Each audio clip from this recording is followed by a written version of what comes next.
Good afternoon. It's Tuesday, the 16th of December. I'm Erin Viner, and this is IBA News broadcasting from Jerusalem. We open in Pakistan with a horrific massacre carried out at a school by the Taliban. At least 126 people have been killed during the slaughter that took place not far from the Afghan border. Pakistani officials say that the vast majority of the victims are children and that at least the same number have been wounded and rushed to a hospital in Peshawar after an estimated 500 students and teachers at the military-run Army Public School were taken hostage by armed men. Troops were dispatched to the site and heavy gunfire was heard coming from the school. Officials say 6 of the gunmen were killed a short time ago and that they believe the operation is coming to an end. The Pakistani Taliban have vowed to increase attacks toward their goal to bring down the government and replace it with a strict Islamic state. The insurgents have been the target of a major military campaign in North Waziristan since June. After claiming responsibility for today's attack, a Taliban spokesman said that the school was chosen because the Pakistani army has targeted our families and we want them to feel our pain. Clashes broke out at the Kalandia refugee camp in Jerusalem today after special forces from the Aduf Divan unit shot dead a Palestinian militant during a pre-dawn arrest raid. The army says the suspect threw an explosive device at soldiers who also came under gunfire. The troops returned fire, killing 21-year-old Mahmoud Adwan and wounding another Palestinian. No soldiers were wounded during the incident. The troops nabbed 26-year-old suspected arms dealer Mujahid Mazan and exited the camp. Palestinian reports claim that Adwan was watching the roof from his house and was still in his pajamas when he was shot in the head. 4 Palestinian residents of the Kalandia camp have been killed in clashes with IDF troops so far this year. PA President Mahmoud Abbas condemned the killing and called on the international community to help protect the Palestinians. Turning to political and diplomatic news, and it's official that Eli Yishai has broken away from Shas to form his own party. And Prime Minister Benjamin Netanyahu met with U.S. Secretary of State John Kerry today ahead of the Palestinian Authority's United Nations proposal for statehood. Here with more is IBA's political and diplomatic correspondent Eli Wogelenter. Former Shas leader Eli Yishai announced last night that he is leaving his political home of the past 30 years and forming a new party to run in the upcoming elections for the 20th Knesset. I have no doubt I am creating a new party with clean hands, honesty and trust, Yishai said at the news conference. A last-ditch attempt by current Shas Chairman Aryeh Deri and other Shas rabbis to prevent the split failed yesterday morning. At the press conference itself, MK Yoni Shetbun, who resigned Sunday from Bayit Yehudi, officially announced he is joining Yishai's new party, which has taken the name Yachad, which means together. Shetbun, who is expected to be a significant factor in the new party, said that the party represents a unity among religious, Haredi, and traditional Jewry. Shas, as expected, attacked Yishai's decision to leave, saying in a statement, "We regret that personal desires and foreign motives brought Yishai to this state." Some party supporters gained access to the hall and disrupted the news conference, yelling traitor at Yishai and engaging in fisticuffs with his supporters, while others gathered outside to demonstrate against Yishai's decision. Let's listen.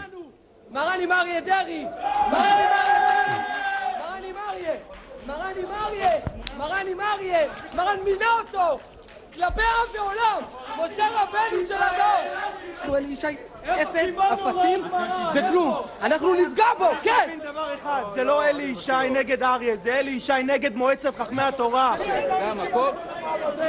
אתה חילול השם! הבן אדם פה צועק בשם הרב, זה חילול השם! In response to multiple threats against Yishai's personal safety, the Knesset has boosted security around the new party head, in addition to a bodyguard already assigned to him. On the diplomatic front, Prime Minister Benjamin Netanyahu met with U.S. Secretary of State John Kerry in Rome yesterday for a 3-hour meeting focusing on various proposals for a Palestinian state that are circulating at the United Nations. Netanyahu said afterwards that Israel will do everything possible to make sure the Security Council does not impose a solution on Israel, and that Israel reserves the freedom of action to repel both the Palestinian and French proposals expected to be brought to the Security Council perhaps as early as tomorrow.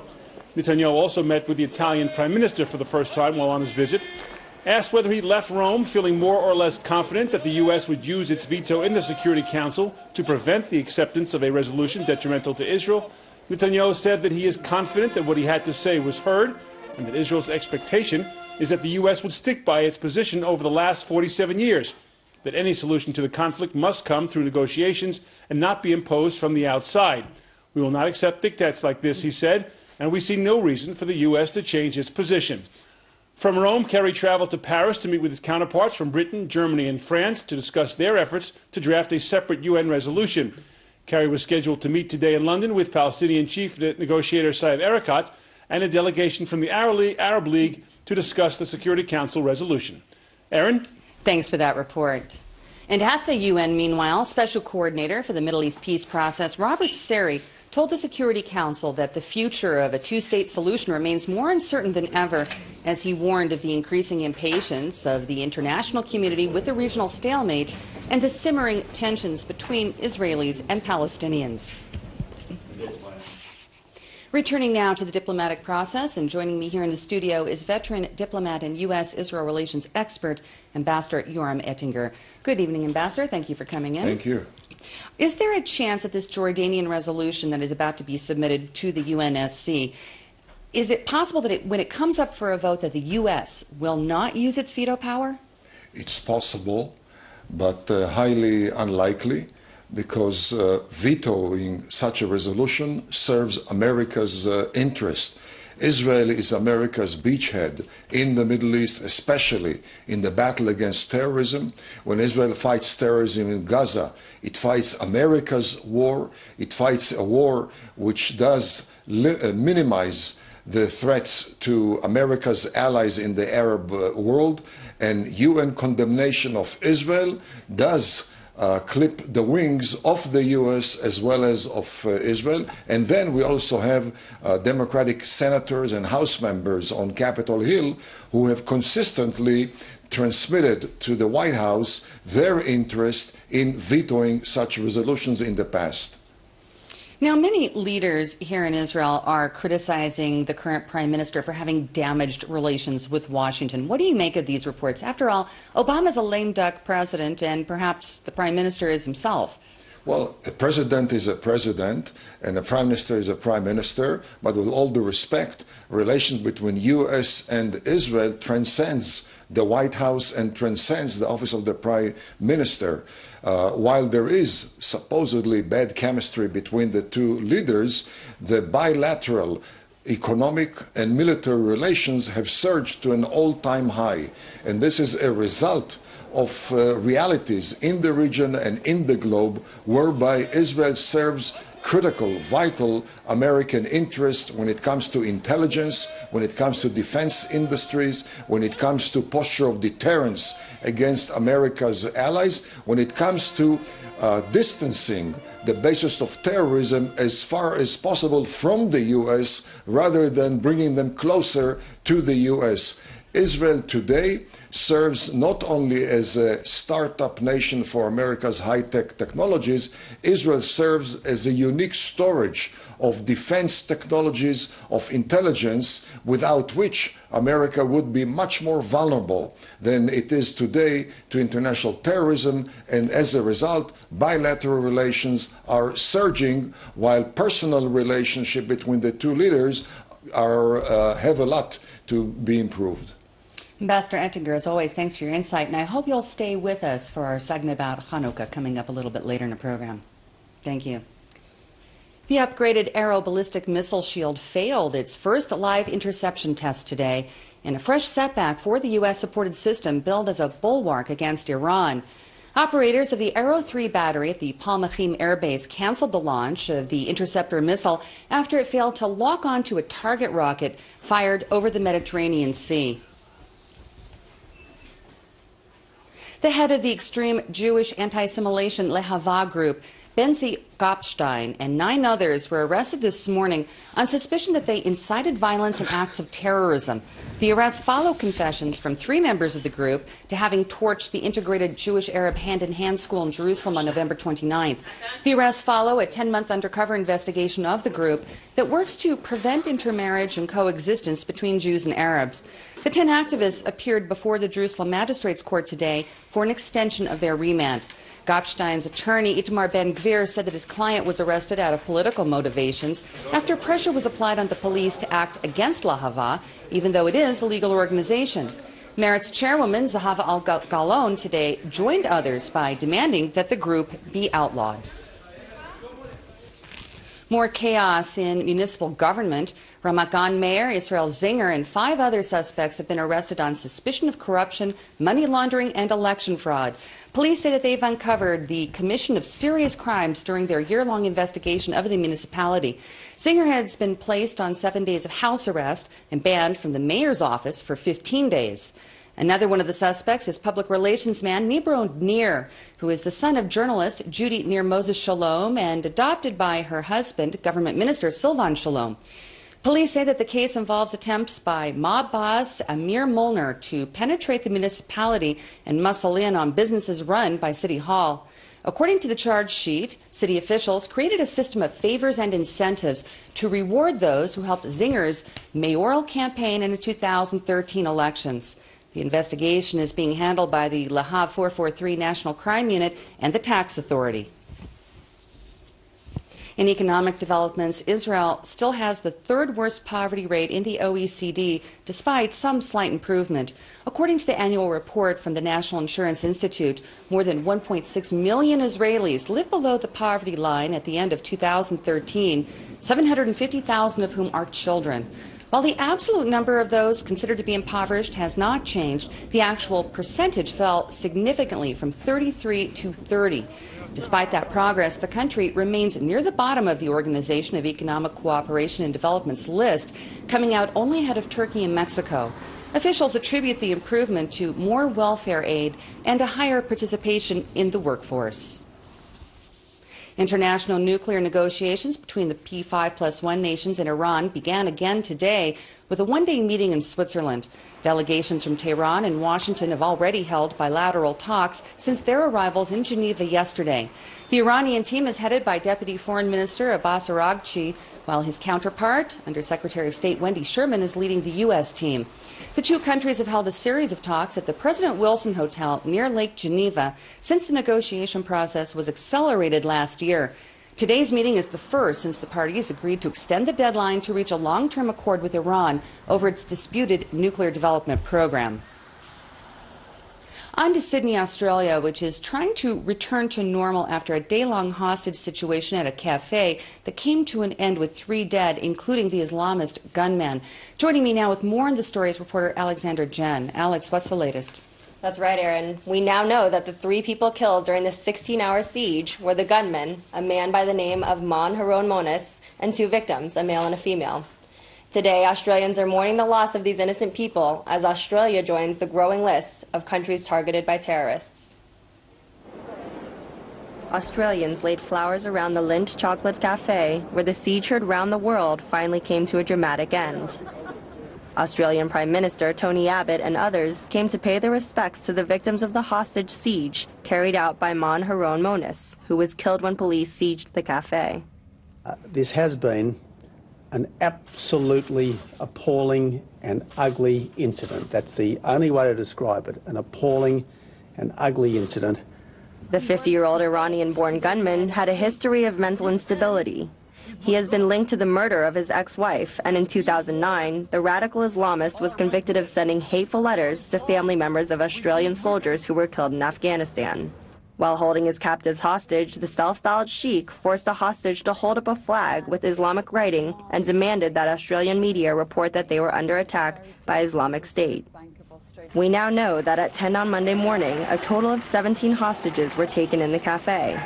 At about 4 p.m., 5 or 6 of them were able to escape before the final siege. Then, around 2 a.m. local time, 6 hostages escaped before multiple gunshots were fired, and finally, the authorities were able to move in.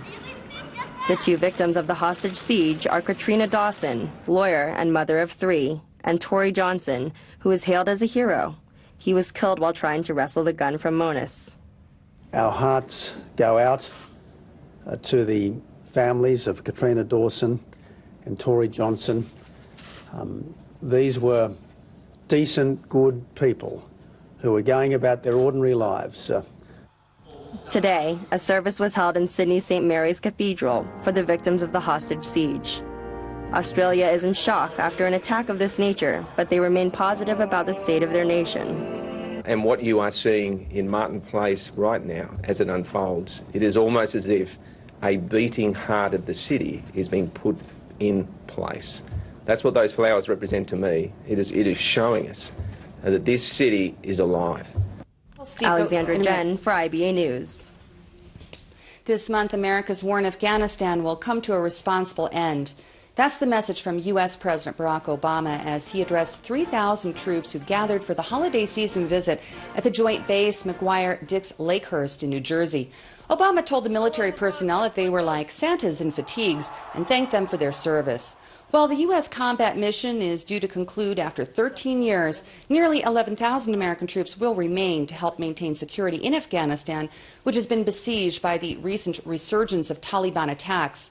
Obama also used the opportunity to issue tough warnings to the Islamic State forces, saying that the U.S.-led coalition will permit no safe haven for the terrorists. They may think that they can chalk up some quick victories, but our reach is long. We do not give up. You threaten America, you will have no safe haven. We will find you, and like petty tyrants and terrorists before you, the world is going to leave you behind and keep moving on without you, because we will get you. That's thanks to you. Now, this campaign in Iraq will take time. But make no mistake, our coalition isn't just going to degrade this barbaric terrorist organization. We're going to destroy it.